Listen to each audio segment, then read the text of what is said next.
I believe it was Holy shit! Chat GPT AI art.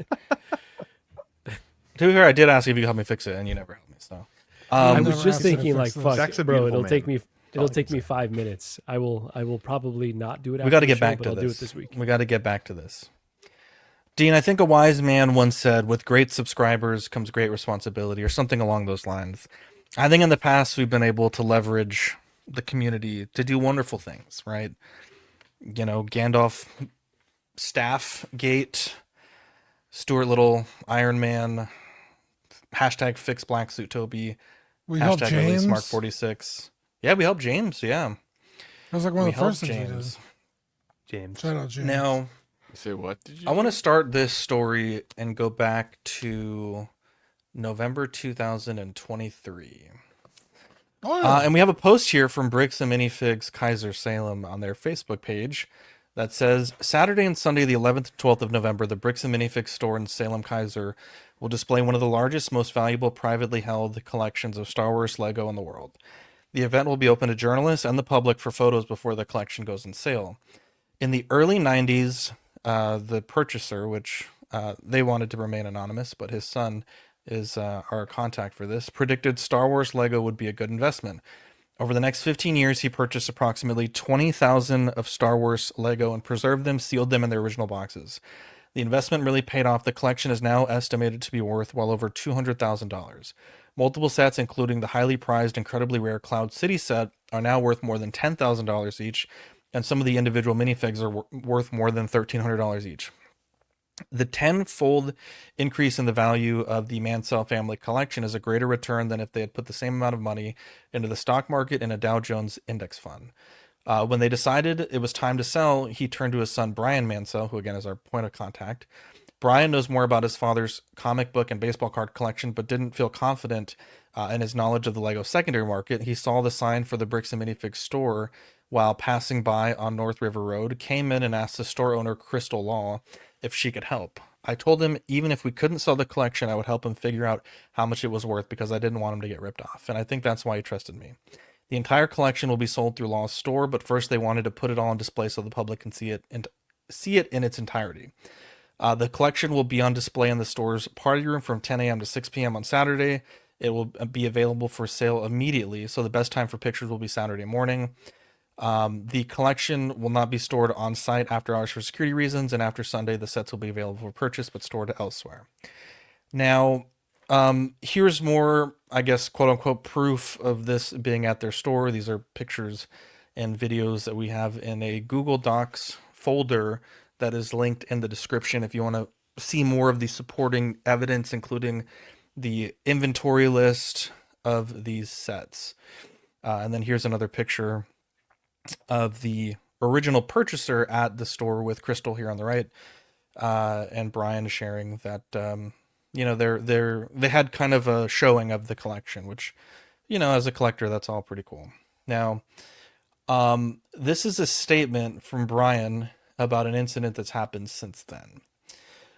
This is paraphrased from his original statement, and the full original statement can be found again in the description below. There's a PDF of his full statement, but he did approve this paraphrased version. In October 2023, Bryan Mansell consigned a significant Star Wars Lego collection, over 780 sealed sets and 1,200 minifigures to the Bricks and Minifigs franchise store in Keizer, Oregon, also Keizer Salem. The collection, built over 15 years with his 83-year-old father, was intended as both a family legacy and a financial investment for his grandchildren's college education. The consignment began with a successful trial at the Portland Comic-Con and continued with an in-store event accompanied by media coverage and public interest. In November 2024, Mansell reportedly lost contact with the store's original owner, Crystal Law, who is now married to Crystal Gorman, and later discovered that Bricks and Minifigs corporate had taken over the location and transferred ownership to Brandon Best. According to Mansell, his collection, clearly labeled and under contract, was not returned and continued to be sold without his consent. He states that he presented video footage, contracts, and inventory records to the new owner and local police authorities, but was met with inconsistent explanations and refusal to return the items. On your bumper has turned Zach into a goddamn PI. Despite these efforts, Mansell alleges that both the store and Bricks and Minifigs corporate refused to engage in meaningful resolution, prompting him to consult with legal counsel. He says the cost of pursuing formal legal action is estimated at over $60,000, which has made it financially prohibitive. Attempts to resolve the matter amicably have reportedly been ignored, and communication with the store and Bricks and Minifigures corporate representatives have ceased. He is now seeking to bring public awareness through social media, news outlets, and the LEGO community in the hopes of recovering his collection or receiving appropriate financial compensation. And he has requested that the matter not be brought to his elderly father's attention due to health concerns. And these statements reflect Mansell's account and experiences and are provided in the interest of transparency and community awareness. Now, we did reach out to Bricks and Minifigs corporate regarding the situation. Our first response from them was, quote, you have received, or you have reached the corporate email for the Bricks and Minifigs franchising office. Unfortunately, we are not authorized to share that information, end quote. They also recommended contacting the individual store directly, and when we attempted to do so through Facebook Messenger, the store read both of our messages, the second of which gave the deadline for the time that they needed to respond by to make the show, and did not respond to our request for comment. I did pursue Bricks and Minifigs corporate further and heard back from someone in corporate that signed an email. So this is actually like, I believe it's a director of marketing. This is their statement here on this issue. Bricks and Minifigs holds its franchises to the highest standards of professionalism and integrity. We are committed to fostering trust within the communities we serve and insist on honest, transparent dealings in every aspect of our business. When a franchisee engages in inappropriate conduct, operates in bad faith, or steals from our customers, they're in clear violation of our core values and are unwelcome to continue operating a Bricks and Minifigs location, a Minifigs store location. BAM Franchising Inc. does not tolerate theft or deception, and we remain steadfast in helping resolve matters when claims are made and verifiable documentation is provided. In fact, throughout our history as a franchise system, both Bricks and Minifigs corporate and our franchise owners have frequently worked hand in hand with local collectors, law enforcement, and other businesses to recover stolen goods and reunite valuable collections with their rightful owners. Our network has supported numerous community-led recoveries over the years, all handled respectfully, legally, and professionally. We understand how important each person's Lego collection is to them. It's more than just bricks, it's memories, creativity, and passion. In tough situations where Bricks and Minifigs corporate must take over operations of a store, we encourage any community members who have experienced mishandled Lego trades under prior ownership to contact us directly at, and they give an email. You can submit a claim to our corporate team, and we will work with you to identify and restore your lost Lego sets. As a policy, Bricks and Minifigs does not enter consignment agreements. If you've been misled by a former franchisee and parted with your valuable Lego sets without payment, we are here to help recover your losses as best as we can. To expedite the recovery of the missing sets, verifiable documentation of ownership can be submitted to the same email. We are committed to protecting the trust of our customers and are standing by to help any impacted individual or community. We know that when an individual store owner violates the trust of a customer and their prized Lego collections, it can be hard to know what to do and who can help and how to be made whole again. While we understand the desire to use public platforms to express frustrations, especially when there involve individuals who are no longer part of the Bricks and Minifigs franchise system, it is important to remember that each store is independently owned and operated, and not all franchisee actions reflect the standards or values of our company. Rather than that, we encourage impacted parties to contact our team and to resolve the issues. While instances are rare, Bricks and Minifigs takes all claims of misdealings by current and former franchisees very seriously and encourages those impacted, to utilize our established channels and processes to achieve the outcomes they desire. We appreciate our fans, customers, and community members for their understanding and continued support as we work to ensure fairness and accountability across all of our stores. For further inquiries or to provide documentation, please contact our office directly through our corporate channels. Now, I want to reiterate here that Bryan's full statement is in the Google Drive folder in the description. There is also a video which I will play here. It's a ring footage video of the night that the store was taken over by the new owner, which is Brandon Best. And in that video, Crystal is saying that she needs to print out certain receipts to pay Bryan Mansell for his consignment. And the person on the phone, who Bryan says is Bricks and Minifigs corporate, is basically saying like all that's going to be handled by the new owner. So we'll play that here in a second. And Bryan mentions that he has sent many personal messages to the Bricks and Minifigs CEO, whose name is Ammon, and he's also had messages with Bricks and Minifigs lawyers and their legal team over the past 6 months. And he alleges that Bricks and Minifigs considers this matter closed.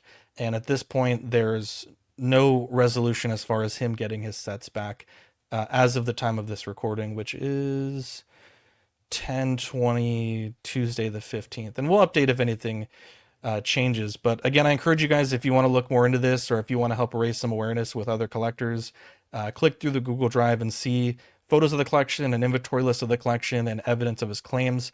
The last thing I'll play before I let you guys take a crack at it, this is, again, the ring security footage. This is Brian Best here in the Under Armour, Crystal Law here, and I believe there's another gentleman with a beard. That's her husband, and they're sort of being escorted out of the store.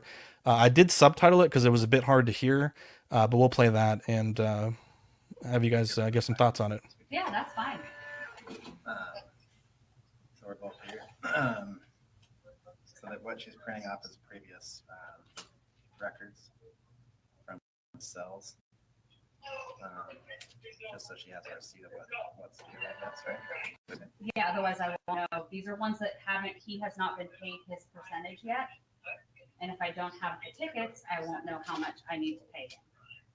Okay. So Crystal, ultimately, that's a business thing and not necessarily yours. Brandon will take, because taking on the business, he takes on all that consignment liability. My want to go through and figure it out. So that's her husband, and then they're being sort of walked out of the store. I won't play the end of this video because I think it gets into some private information. But that is also, the video is also in the Google Drive. But essentially she's saying, like, I need to print out these receipts to pay him what's been sold. You know, I believe he was saying he gets paid on the 15th of the month. And I think this video is from the 14th. And so she would have needed those to pay him out. And the person on the line who Bryan Mansell says is corporate is basically saying, like, hey, this is a business thing. The new owner is going to have to be the one to deal with that. And shortly after this video, the first video is they're escorted out of the store and turn over their keys, the keys to the safe, keys to the store, all that stuff. So I know, like I said, we've used our community, leveraged the community to help, you know, people be made whole again. You know, in a lot of cases, it's a figure, you know, a couple figures. This is, you know, Graded comic book. a graded comic book that, you know, box. perhaps never, a dented box. So this is a huge scale compared to, you know, what we normally deal in. This is big, though. This is really big. And, you know, our goal here, you know, we want him to be made whole. We want the situation to be made right. I basically have told the corporate representative that I emailed today, like, hey, we're going to continue to report on this and update on this. You know, if a resolution, that was loud, if a resolution that, you know, is acceptable to Bryan is presented, absolutely, we're going to cover that as well.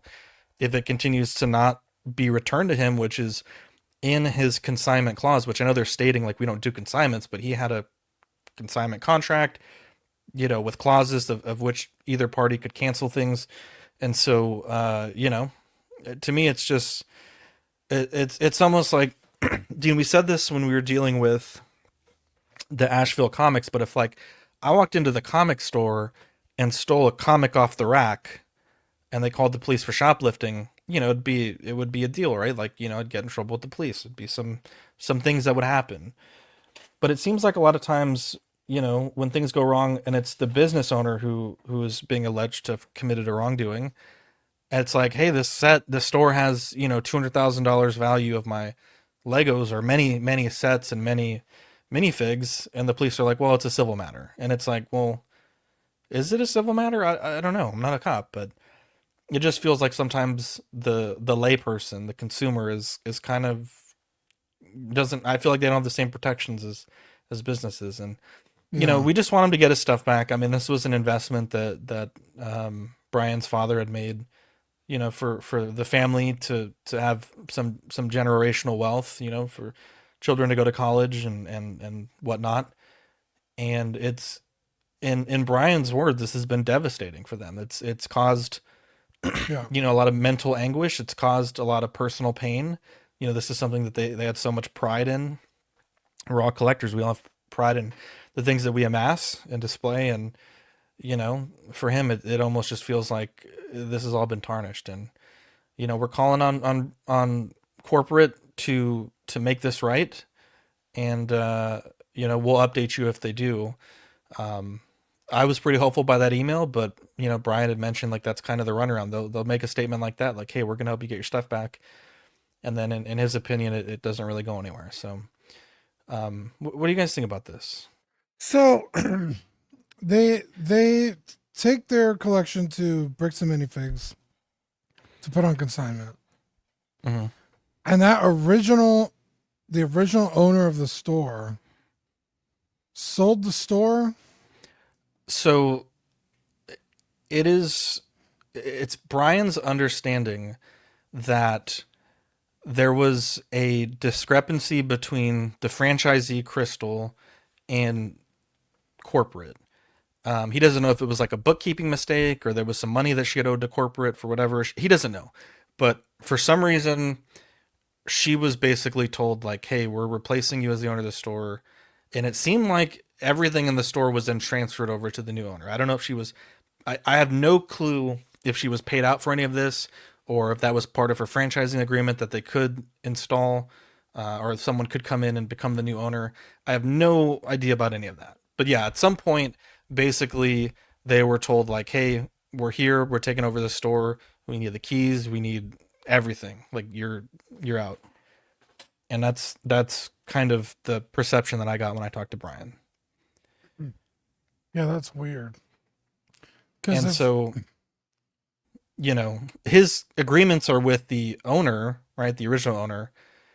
And he's trying to basically say like, well, these are still my sets regardless of, who is the owner, right? I haven't been paid for these sets, my percentage of the consignment.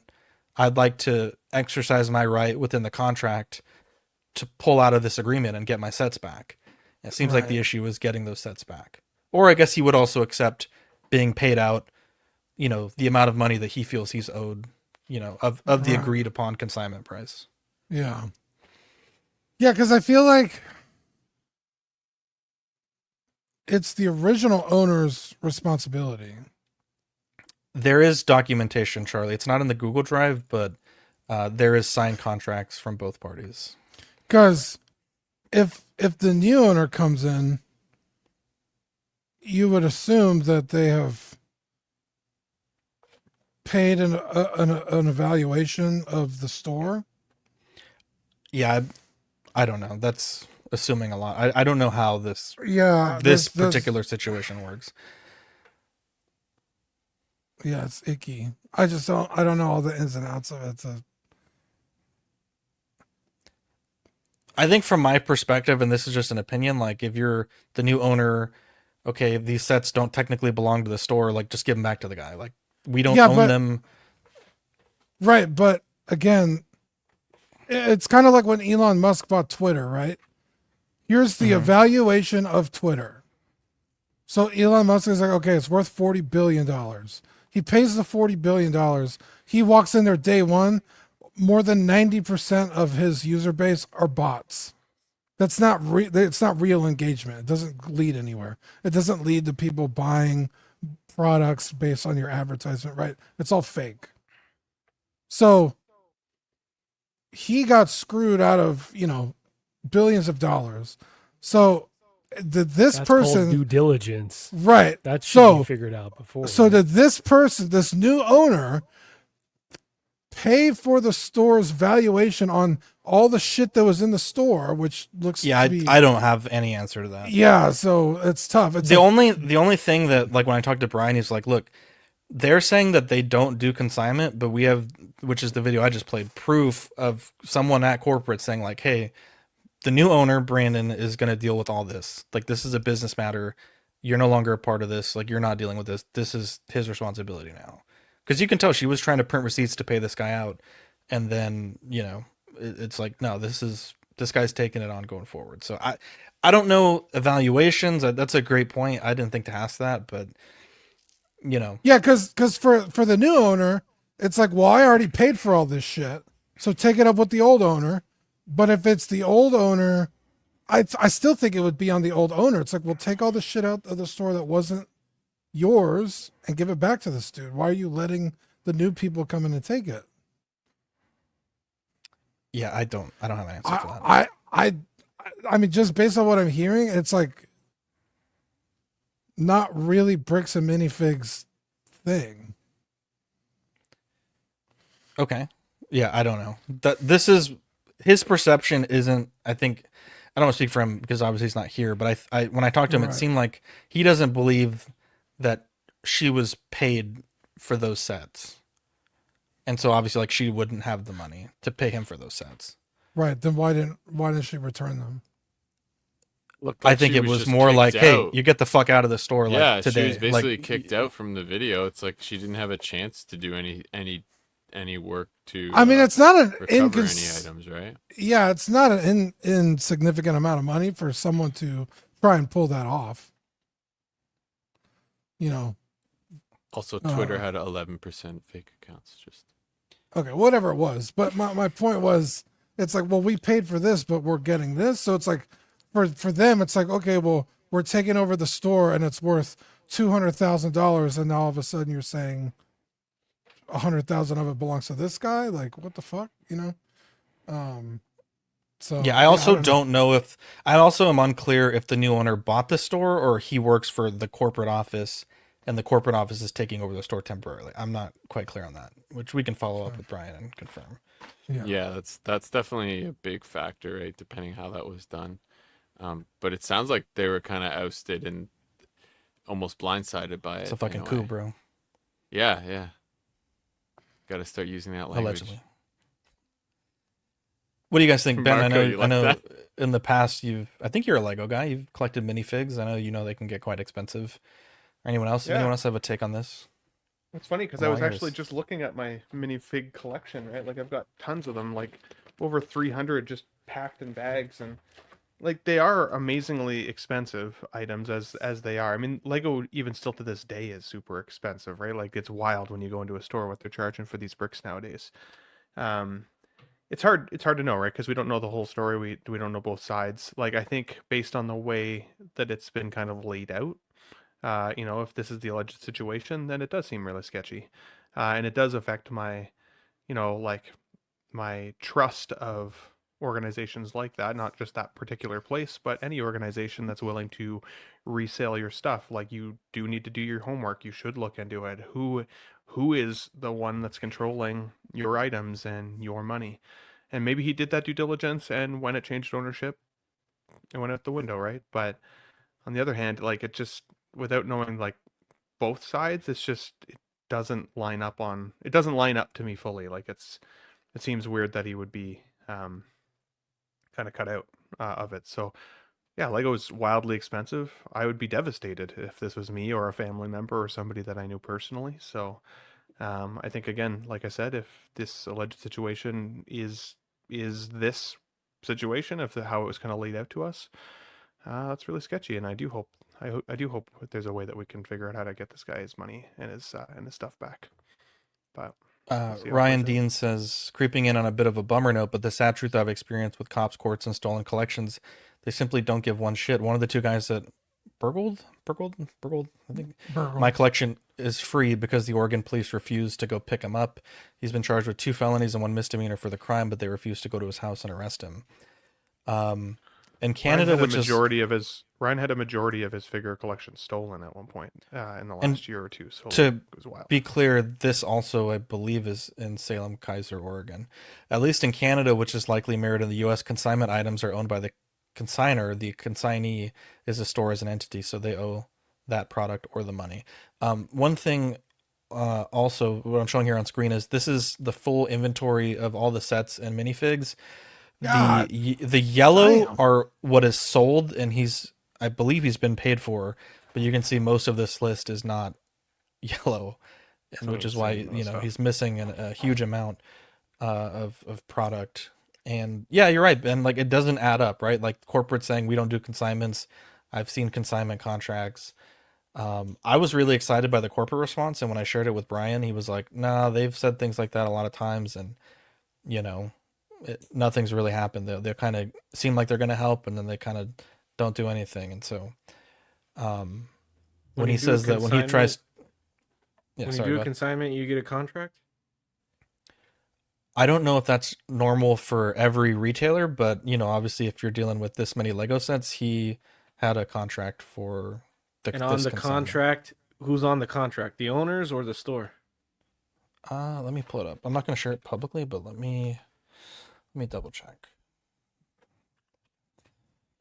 To be honest, yeah, I guess it depends who's on the contract, but at the same time, if you took this much time and effort into curating a collection like this, why would you risk that investment on a consignment? I had the same thought, to be honest, Eddie, but I think from my perspective, like understanding, kind of Bryan and his father's very old. He's, in his, I think, mid to late 80s.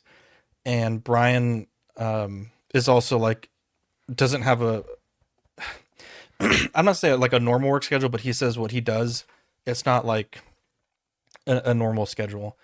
And so the idea that I got was that, because I know, Eddie, I'm not sure if you do like Facebook Marketplace or like Craigslist Yeah. or whatever, but like it's a fucking pain in the ass. Oh no, I know. And I It's a think, tough being able to, you're paying a large percentage for Mhm. these people to sell it, but you're also free of the burden of like, can you meet up? Will you take this price? Oh, I'm gonna flake on you, or I'm gonna show up with less money than we agreed on. And I think for their situation, obviously the father being very old, it's probably not super safe to him to be meeting people with a $10,000 Lego set. And then Bryan also having a pretty busy schedule. It seems like though this wasn't going to give them the greatest return of value, this was like the most convenient way, and like press were involved, people, collectors, like it was a big deal having all this stuff on display. This feels like Um, the safer way too, right? You would think you've Mhm. got a contract doesn't with feel somebody. There's a storefront that has security. Like to me, this is a safer option than meeting up with random people, like Zach is saying. I think this should have been the safer route. Yeah, So and also like I don't think To- so. I think that when you are selling an investment of this size, the safest route is your hands. There is no Yeah, safer but all it route takes than is your someone own. with a weapon, and then your hands. You don't have to are meet in useless. public to sell things, though. You This is sell all them on like eBay? this is all personal. Yeah, like even Facebook Marketplace, you ship.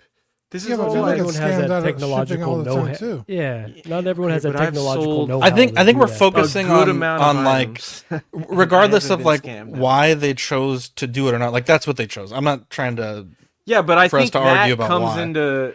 That's why I want to know who signed the contract, because that comes into play. Like Yeah.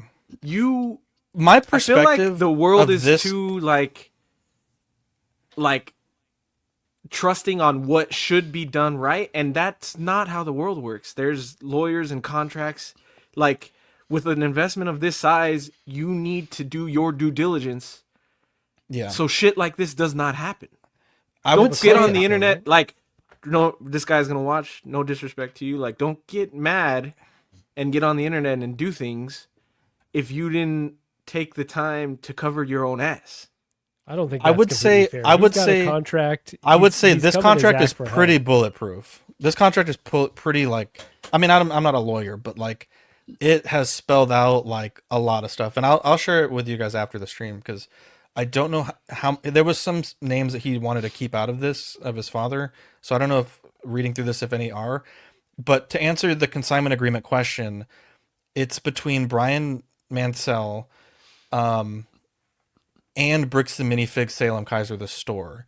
Now, at the end of the contract, obviously, the store can't sign the document, so the consignee is listed as Bricks and Minifigs Salem Keizer, and it's signed by Crystal Law, the owner. So that's to answer that question. Now, there is in this contract the right to terminate this contract with 30 days written notice, and that was also filed through certified mail to the new Bricks and Minifigs Salem Keizer owner, due to that they felt that they were in breach of Section 7 of the contract, which is failure to provide the November monthly installment on or before November 15, 2024, refusal to allow inspection of the remaining inventory, and they are providing termination for that. And so, yeah, there is a contract. I kind of get what you're saying, Eddie. It's like, was it notarized? Like, I don't know the Yeah. answer to that question. I also don't know, like, it's tough, right? Because it's like, you can have a contract, but like, if you don't do it in the most proper legal way, it's essentially not worth anything, right? And so I don't know if this contract was done in that way, to be clear. I do have the consignment agreement, and I do have the November 22nd, 2024, basically termination of the consignment agreement. And to this day, again, the day we're recording this, he still hasn't gotten his stuff back. So, And my goal is I to would raise say it's awareness, just sorry, I was just going to say, to a counterpoint to Eddie's comment, while I agree with you on like a smaller scale, when you showed that list of all the sets, I could just imagine it would just be so overwhelming to try and sell those all individually or even in smaller groups on your own, right? So I get the idea of doing a consignment and essentially paying somebody else to do that legwork for Yeah. you. So Al- I get also, why you like- do it. Yeah. Specialized collectors know I'm going to go to that store to find Legos. Hard to find Legos. Like, Yeah. yeah. And I would say also, just to maybe to play devil's advocate to Eddie's comment, it's like in San Antonio, we have 2 and then 1 in Bernie. And my perception of Bricks and Minifigs is like sterling. Like, they participate in community events. They are always doing things for the kids. They do birthday parties. The old owner, Chris, is really good. The new owner, really great. And so if I was in such a position, to me, it wouldn't be crazy to be like, hey, I'm going to take this to this store to be put on consignment. It's not like the store itself has like super questionable, like, oh, there's rumors that if you do this, you're going to get screwed. Like, I've never heard of that. So I don't, to me, it doesn't seem like a crazy thought. Like, I don't want to deal with selling 800 sets, 1,200 minifigs individually. I'm going to just bring it to a store. I want to clarify. I don't think that the thought is crazy. Yeah. And I definitely agree it's easier because I feel like I'm pretty safe to say I've sold more than everybody here. I feel Yes. like You've also online, Hear, hear. maybe not Hear, hear. in bad fit. I've sold a lot and it's a pain in the ass. I don't disagree with that. yeah. And I understand they're older and they got lives and I understand why they did it. I'm just saying if it was me, I would look into, if I hadn't a collection of that worth, I would, my girlfriend works in insurance. I would look at like insuring it that way. And then yeah, I would take a lawyer with me to get that contract done. Even if it was with a legit brick and mortar shop. Like, Yeah, and I don't think know, there's too hindsight's much- always 20/20. There's too much, like, I feel like there's too much relied on handshake business. And it's yeah, like, for sure. that a little bit of it is on you, I've never Yeah. done consignment stuff, so, but I wouldn't feel comfortable just giving my stuff away and then getting a contract like, here, we'll pay you. Yeah, you're not wrong. Zach, how And much to is clarify, he, Charlie, how much is my- he out, Zach? How much is he? Well, hang on. owed? So, yeah, Charlie, those 2 stores have nothing to do with each other. I'm just saying, like Dean said, like, these stores are known for having rare product, retired product, rare minifigs. Like, to me, it's not a crazy thought that you would think like, oh, I'm gonna go sell them there. To answer your question, Shane, it's hard to put a number, right? Because each of these items in the inventory, I believe he lists like what they would like to sell them at, and then what the low offer that they would take. So, it's not like you're gonna sell everything exactly what you want to sell. But if the Um, contract well, hang on, was hang on. So if comprehensive, everything's sold, I think he was saying that they were going to get approximately, when I talked to him on the phone, approximately $100,000 if every item and every minifigure sold, and that would be after Bricks and Minifigs takes their consignment chunk, which was pretty significant, but that would be what they would get. Now, of the 100,000, I believe he said that he has received about 15,000. That was, when they were paying regularly on the 15th. And so in his mind, when I talked to him, he's like, well, because I asked him, like, what is the make right here? Like, what is the end goal? And he said that he would like the collection returned, right? The sets that are still in that possession, or he would like to be made whole to what the dollar amount would have been. But it's like, I don't know the full exact number, but it would be to get him up to that 100,000. But I don't know if that's Yeah. incorporating anything for, any potential legal fees, or I don't know an exact number, but so whether it's somewhere along like the total that he would have got if everything went hunky dory would have been like 100 grand plus. okay, so I do agree with Eddie's points about doing your due diligence and lawyers involved and stuff like that. But like at this point, they've sold some of the stuff. He's got 15 grand. Okay, he hasn't got his 100 grand. And at the very least, couldn't they just give back the stuff that's hasn't sold? What am I missing? I know Right. the store has changed ownership, but like at this stage, couldn't they just go, okay, yeah, we can't deliver.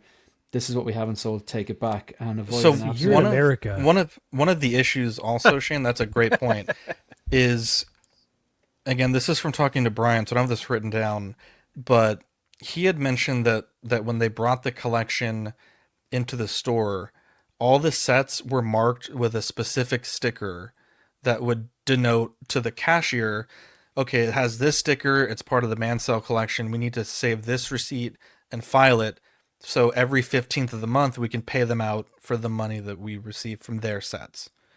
Now, it's his understanding, because it's, Dean, I know you know a little bit about Lego, but like, you're not going to write in permanent marker, consignment, right? You're not going to do anything to damage the box. So the box being pristine is like a part of why a lot of this stuff is worth what it's worth.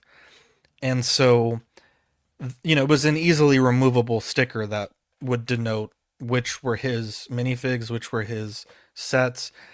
And from Brian's understanding, from people that have been in the store since then, which, there's still what he believes are parts of his collection at the store, all those stickers have been removed, is from what people have told him, is what he believes. So it's a little harder now to say, okay, well, which is which, because, you can't really tell, if you had 10 sets of the same exact set, well, now which ones are his and which ones aren't. And it's, Is it it's just a possible really muddy situation. that he's a victim of high staff turnover and miscommunication within the store? And they're like, what are these stickers for? I don't know, I'm new. I just take them off. They shouldn't have those stickers on them. And just an absolute breakdown of communication resulting in some of his items on sale when no one knows they're actually his items and think they belong to the store. It's my understanding that he's been hounding them enough about this with, I mean, these stores probably don't have a ton of employees. I think the one that I go to probably has like 6 or 7 people that work there. Probably even less, to be honest. And so, I mean, he's gone there with police, he's gone there and, it seems like they're stonewalling him. So, I'm not saying that that's not a possibility, but I don't know. Why did why is the store manager changing? Why is the So he said that he believes it was a clerical error where there was either some payment that was missed or payments that were missed between the owner and the corporate, because it's like they franchise the like, store? yeah, they're franchise owners. So, and So again, if like you that's, if you owned that business, would you want to Mhm. give product back that's in your store that you took back? No, wanna that's give- That's why I'm saying I think this all falls on the previous owner. Yeah. And the guy and the owner of the Legos. I think it's more their fault than the franchise owner. Because it's like, Or I mean, than the corporate. If entity. this guy brings in his collection and you write out a contract for him, and then you lose your business due to whatever, and Right. that those people come in and take the business away from you, all your inventory included, because you owe them money. Right. That's your fault. Right. It has nothing to do with me as corporate. It's like you That's lost the passing business. buck. I think that's kind of bullshit, honestly. I think it's a responsibility, and again, we don't know all the details, but I think it's a responsibility of the person who's in possession of the collection. There's a clear owner of those items, and it's That wants them your back. responsibility. If you buy the to company, give don't it you buy back the to them. debts too? You're taking over the Buy the contract, debts as well, in my Shane, opinion, yeah. right? Yeah. You're taking over the contract. They didn't buy But also, it. They to be own it. clear, But they don't Yeah, do I don't- consignment. well, that's what I'm they're saying. saying. But That's what I'm saying. They're saying they don't do They didn't consignment. buy anything. yeah, so they're Sure, saying they don't do this consignment, store but did. yeah, this store for some reason did. Yeah, which is the original owner, the whatever her name was.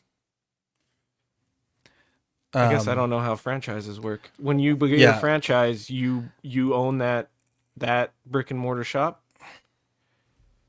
So that's why they I had don't to know. buy the That's shop that's from a them, bit too speculative. because that you know. changes everything too. But I say it depends on. It's probably case by case. Some franchises probably rent out their individual stores, and some probably own the property, and Yeah, probably case by case. and I think just sue is like obviously in a perfect world, but I think they're saying like if we sue, it could be up to or greater Yeah. than the amount the collection is worth to get Yeah. that stuff back. So it's like That I'm not. But that's that- your only hard recourse. yeah. At least you That- get the collection back at that point. That's hard to Yeah, believe and that too. that though, I if don't you got a understand contract. because I mean, I'm not a lawyer, but can't you at that point then sue for legal fees and damages and I believe you stress can. and Yeah. I think Yeah, if you but win then the if- case, don't you? Doesn't the losing the person you're suing have to pay your Sometimes- legal fees? you can Yeah, you can sue for Counter sue sue. for Legal damages and fees. pain Yeah. and suffering, all that stuff. I You mean, got some bots. You got some bots. You got some bots. Give me can the viewers, they- bro. Can they do like a Kickstarter or not a Kickstarter, GoFundMe? Maybe. We could There's a lot of promote options it. on the table. I think our goal is, hey, we're bringing this forward. Yeah, You know, because I mean, we like, encourage people to do their own research on it, which we have all this in the Google Docs in the Right. comments. because where's this? Bricks and Minifigs, Keizer, Salem, Salem, Oregon. Massachusetts, Oregon. Okay. Oregon, I believe. I don't live in Oregon, so I was never going to spend my money there. And maybe we have some listeners also not going to spend their money there, but yeah, I feel like to help more, I feel like a GoFundMe is like, it's like let's get some legal fees going because none of us are lawyers. Like I don't know whose fault it is. I know it's not good. I know it is icky. It makes me feel Icky bad. is a good way to put it. Yeah. Like I know that this guy, just based on what we've seen, allegedly, right? I know he's out his collection and his money, and that's wrong. Yeah, at bare minimum. Yeah. At bare minimum, it's wrong. Yeah. This to me is the smoking gun right here. They have pictures and showing off his collection in their store. Look, There's we're videos so as happy. well. Yeah. Yeah, look at all the stuff he brought us. This is fantastic. This is all his. Now on consignment, come buy it. And now the new owner or the new whoever franchisee is like, nah, it's our stuff. That's And the to be smoking clear- gun, To be clear, all of these images here, this text was all posted by the store as well. right? Which, is even more like of the value of some of the sets, how they're going to be displaying them, how they're going to be for the sale name immediately. of the fucking store and the address, like, Yeah. yeah, it's like clearly it's like all this stuff is not all of it, but this is his stuff. He's got a list. He's got a contract. I feel like lawyers are the To only me, way to go. to me, it seems like you have a list, you got a contract, like, okay, but it's, it obviously like legal stuff is not black and white. It's like Eddie said, like there's just a lot of small things. Ryan says, having experience in Oregon, the Oregon's DA office told me there's no point in trying to sue the guys that stole my collection because they had no valuable assets, so you couldn't get anything back. Well, these guys have a That's store. different. Yeah, that's different in this case. Yeah, this is a corporate store. So I don't know, but we'll update. If this continues to not be great, or if it turns around and next week we have a positive update, we will share. Also, we welcome any comment from Bricks and Minifigs Salem Keizer. You guys have me in Messenger. You've read my messages twice, so if you guys want to address anything that we have said today, we welcome that for sure. And the deadline. Yeah, we only have be... one side of the story, so. Well, no, to be clear, we have two sides of the story. We have corporate side of the story, and we have now. So they acknowledge it. They're just not doing anything about it. No, corporate. Did you listen to anything I said? Corporate is saying that this is not normal, but they are committed to helping get the stuff back. So they're acknowledging it. Yes. Bryan says, however, that he's gotten this runaround from corporate already and has led to nothing. They've been going back and forth with this for like 6 months. And so he says that he feels like anytime there's pressure involved, they make a statement like this, and then it kind of cools down. And then, goes back up and then goes back down. So I didn't realize this was 2023 when this first was put on consignment. Sorry. Did y'all listen at all? Here. Yeah, Yes. I thought it was 24. No, this is 23. Damn, that's crazy. Okay. Maybe So they're he's trying to been push that timeline dealing with this for a while. because Well, to be clear, so this is Statute of limitations. this Sorry. showed I was this looking was at watches. 23. The video of the ring footage, I'll pull it up again, but that was 24. So for about a year, things were going great, right? Like he was getting his receipts, he was getting his payouts. Yeah. Let me just reconfirm here. Yeah, no, 11/14/24 is when the ring footage. Sorry, Zach, I And, was listening. I was also looking at watches that you sent. That's okay. I forgive you because you were looking at watches. And it's crazy that we have this ring Thank you. footage, and it's because, when the old owner was kicked out, they didn't log her out of the ring account. So she was like, fuck it, I'm going to pull this footage. So, yeah, it's just, it's just a crazy situation. And we talk about crazy situations. So we hope we can get some